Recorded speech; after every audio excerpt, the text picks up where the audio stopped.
पुनः हम कहते हैं बुद्धं शरणं गच्छामि, धम्मं शरणं गच्छामि, संघं शरणं गच्छामि। मैं बुद्ध की शरण जाता हूँ, मैं धम्म की शरण जाता हूँ, मैं संघ की शरण जाता हूँ।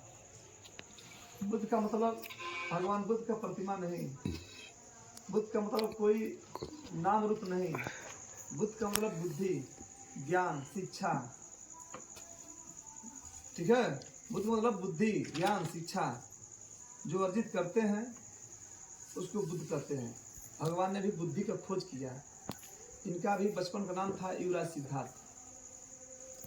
तो ये जब बुद्धि का खोज किया इन्होंने, दुनिया में जो प्राणी मात्र है वो दुखी हुई होता है, तो दुख का कारण जानने के लिए उन्होंने खोज करना शुरू किया। उसे बहुत सी चीजें पाया उन्होंने, तो उससे मुक्त होने के लिए उन्होंने धम्म का ज्ञान दिया। बुद्धि का खोज किया, जब उनको बुद्धि मिल गई तो उस दुख से मुक्त होने के लिए उन्होंने धम्म का ज्ञान दिया। धम्म क्या है? जो उचित कार्य को करना, अनुचित कार्य को न करना, जागरूकता के साथ जिंदगी को जीना और एक दूसरे को मैत्री भाव पैदा करना, ये बुद्धि है, यह धम्म है। ठीक है। संघ क्या है? जो बुद्धिमानों का एक संघ हम सबका होता है। नशेड़ी का होता है, भंगेड़ी का होता है, नचनिया का होता है, जुगाड़ी का होता है, शराबी का होता है, बदमाशों का भी होता है, संघ होता है ना। ये मेजॉरिटी को संघ कहते हैं। जो बुद्धिमानों का मेजॉरिटी होता है उसको भी संघ कहते हैं। तो हम कैसे संघ में जाते हैं? बुद्धं शरणं गच्छामि, मैं बुद्धि के शरण जाता हूँ। धम्मं शरणं गच्छामि, जो बुद्धिमानों का धम्म है, जो उचित कार्य करता है, अनुचित कार्य न करता है, मैं उसके धम्म में जाता हूँ। संघं शरणं गच्छामि, जो बुद्धिमानों का संगठन है। आज बुद्धिमानों का संगठन जुटा है, सब बुद्धिजीवी वर्ग है, सबके मन में चेतना उत्पन्न हुई अपने आप में कि हम इस कार्यक्रम में शामिल हूँ, उनका जो निवेदन सही है, उनका जो कदम उठाए अच्छा है, हम सबने महसूस किया, अपने बुद्धि बल से महसूस किया, तब इनके साथ हम बैठे। तो ये ना, ऐसे संघम शरणं गच्छामि, ऐसे संघ के शरण में जाता हूँ। तो फिर कहते हैं पाणाति पाता वेदम सिक्खापदं समादयामि। अब ये 5 रास्ते हैं हमको धम्म के पालन करने के लिए, 5 रास्ते बताए गए। पाणाति पाता वेदम सिक्खापदं समादयामि, यानी प्राणी हिंसा से दूर रहने का शिक्षा ग्रहण करता हूँ। दूसरा होता है अधिना दाना वेदम सिक्खापदं समादयामि, अर्थात मैं बिना दिया हुआ वस्तु चोरी समान समझता हूँ, अर्थात मैं चोरी से दूर रहने की शिक्षा ग्रहण करता हूँ। तीसरा होता है कामेषु मिथ्याचारा वेदम सिक्खापदं समादयामि, अर्थात मैं बेविचार से दूर रहने की शिक्षा ग्रहण करता हूँ। महिला है तो अपने पति के अलावा अन्य पुरुष को उम्र के हिसाब से भाई बाप बेटे की नजर से देखेंगे। पुरुष है तो अपने स्त्री के अलावा अन्य महिला को उम्र के हिसाब से माँ बहन बेटी की नजर से देखेंगे। यह शिक्षा ग्रहण करता है। ठीक। चौथा है मूसा बता सिक्खापदं समादयामि, अर्थात मैं चुगली से, झूठ से दूर रहने की शिक्षा ग्रहण करता हूँ। ठीक है। और 5वां है सूर्य मेरे मच मादा ठना वेदम सिक्खापदं समादयामि, अर्थात मैं सूर्य मन कैसे मेरे मन पक्की सलाम मज्जा में ताड़ी, जो पेड़ से फाड़ करके निकालते हैं, पेड़ का मवाज होता है, मज्जा मन ताड़ी, प्रमाद ठाना, प्रमाद रहित, जैसे सुरती, बीड़ी, गांजा, तंबाकू, चरस, पान मसाला, गुटखा, जुआ इत्यादि जो नशीली चीजें हैं उससे दूर रहने की शिक्षा करता हूँ।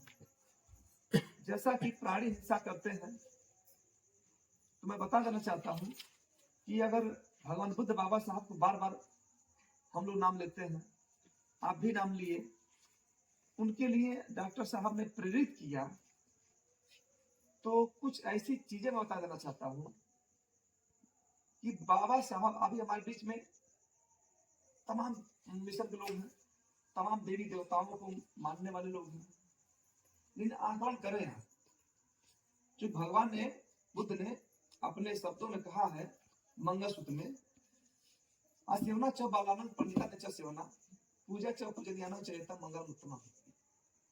मतलब कि असेवना माने बिना, जो सेवन करने योग्य न हो, जो सुनने योग्य न हो, धारण करने योग्य न हो, ऐसे को मूर्ख कहते हैं। बालानंद पंडिता च सेवना, यानी कि बुद्धिमान प्राणी जो सुनने योग्य है, धारण करने योग्य है, अनुसरण करने योग्य है, बुद्धिमान प्राणी। पूजा से पूजे जाना चाहता मंगल उत्तम, और पूजियों की पूजा करनी चाहिए, ये उत्तम मंगल है। जैसा कि अब जो हमारे बीच में अभी मिसरी के लोग हैं, तमाम देवी देवता आगमन कर रहे हैं कि हमारे लिए उन्होंने क्या किया, मेरे पूर्वजों के लिए क्या किया, प्राणी मात्र के लिए क्या किया, भगवान बुद्ध ने प्राणी मात्र के लिए क्या किया, अपने पुरुषों के लिए क्या, खास करके महिलाओं के लिए क्या किया, ये पारदर्शिता करना है। जैसा कि कुछ ऐसे देवता हैं जो हमसे बलि लिया करते हैं, खर्च लेते हैं, हमको कुछ देते नहीं, हवा में तीर मारते हैं, हम तीर मारते हैं ना, लेकिन हमारे महापुरुष जो हैं हवा में तीर मारने का काम नहीं किया, प्रत्यक्ष रूप से दिखाई देने वाली चीज है। जो पढ़े लिखे बच्चे हैं वो जानते हैं, विज्ञान जब पढ़ते विज्ञान कहता आओ करके सीखें,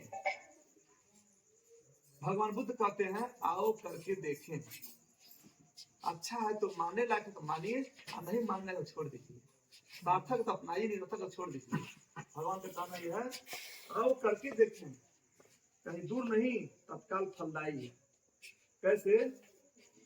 जैसे कि अगर प्राणी हिंसा करती है तो छानबीन करके आपको राजधानी कोर्ट में होना पड़ेगा, तो कोई आपका बाल नहीं बाका करेगा।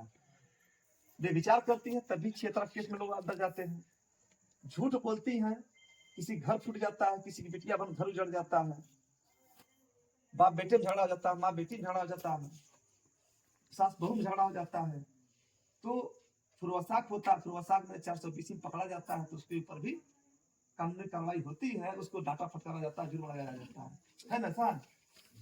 नशाखोरी अगर बेचते हैं बहुत बड़ा घातक उसका मतलब केस चलता है, देशद्रोह मुकदमा लगता है नशाखोरी बेचने को। लेकिन इस शासन सत्ता में तो उसे बढ़ावा दिया गया है क्योंकि हमारे समाज को बर्बाद करना है। मेरे समाज के लोग ज्यादा उसको उठते हैं नशाखोरी पे, हमको पतन की ओर ले जाना है तो नशाखोरी छूट कर दिया है। हमारा समाज है अशिक्षा से पीछे है, कुछ लोग होशियार हैं तो कुछ लोग होशियार हैं तो अपने आप को संभाल रहे हैं, कुछ लोग नहीं होशियार, नहीं संभाल पा रहे हैं, और जो नशे में धुत है दूसरी बात मानते नहीं है। ये सारी समस्याएं हैं।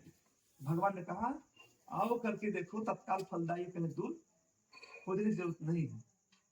ये 5 शील दिया भगवान ने हमको जीवन को सुदृढ़ करने के लिए, जीवन खुशहाल करने के लिए, और 5 शील का पालन करते हैं, ये 3 ईश्वर के मार्ग पर चलते हैं तो कहीं आपको कष्ट नहीं होगा, कहीं बलि देने की जरूरत नहीं, कहीं पूजा पाठ चढ़ाने की जरूरत नहीं है, कहीं माथा टेकने की जरूरत नहीं।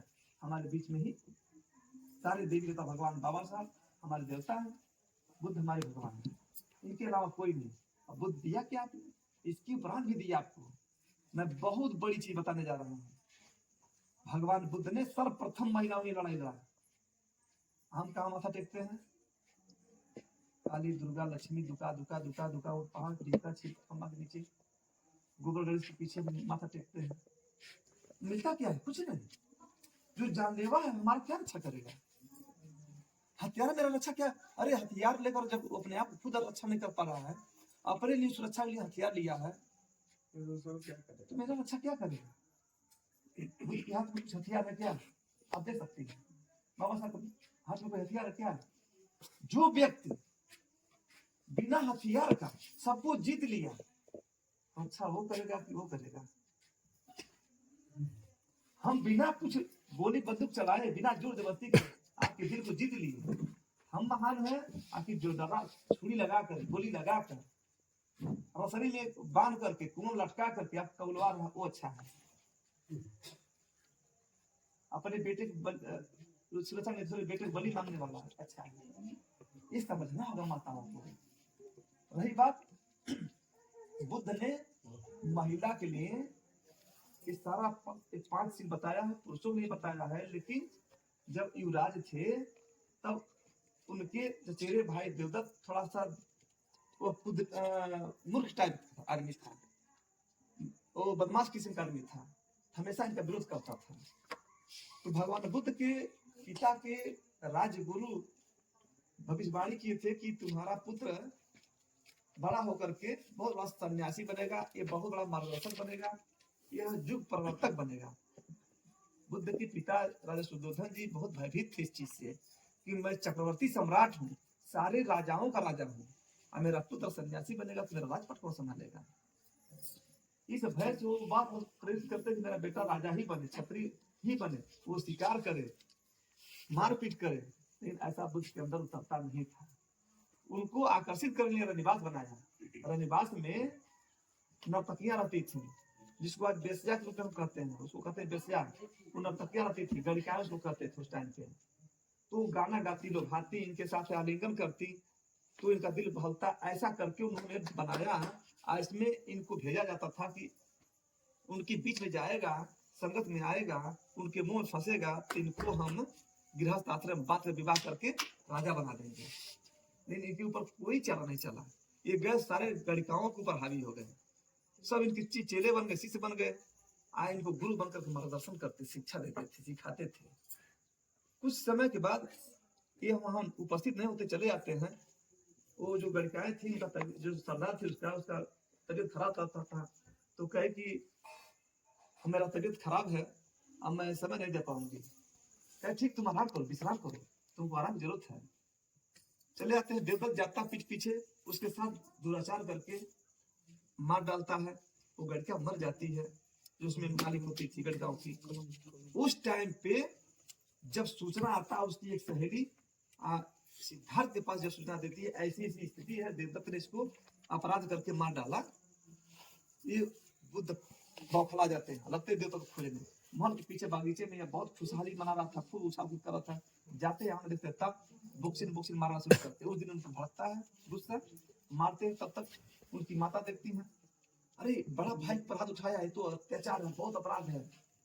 नौकर चाकर सब भाग के आते हैं। शुद्धोधन जी आते हैं कि पिताजी, कहते साबस बेटा साबस, साबस बेटा साबस।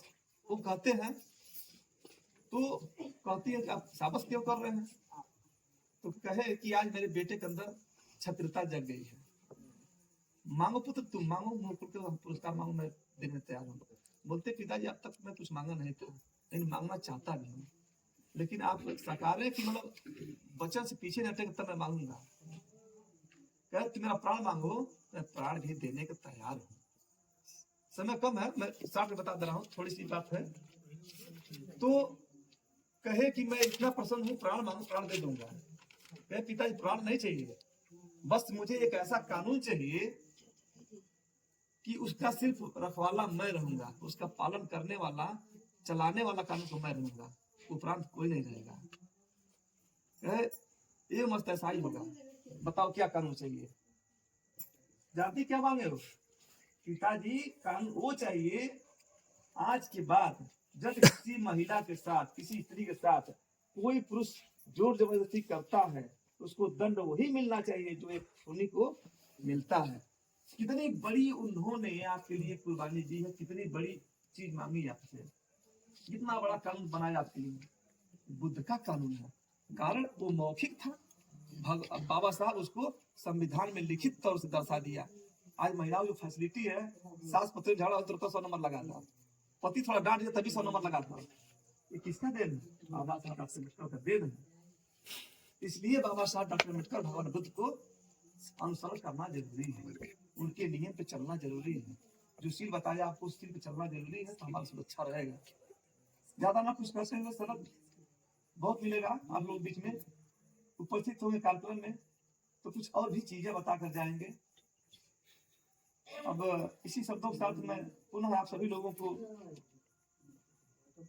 दिल के गहराइयों से हार्दिक वंदन, अभिनंदन और ढेरों बधाइयां देते हुए कि आप लोगों ने ऐसा अवसर प्रदान किया कि हम लोग आपके बीच में आए, दो शब्द बताने का काम किया, आप लोगों ने हमको सुनने का काम किया।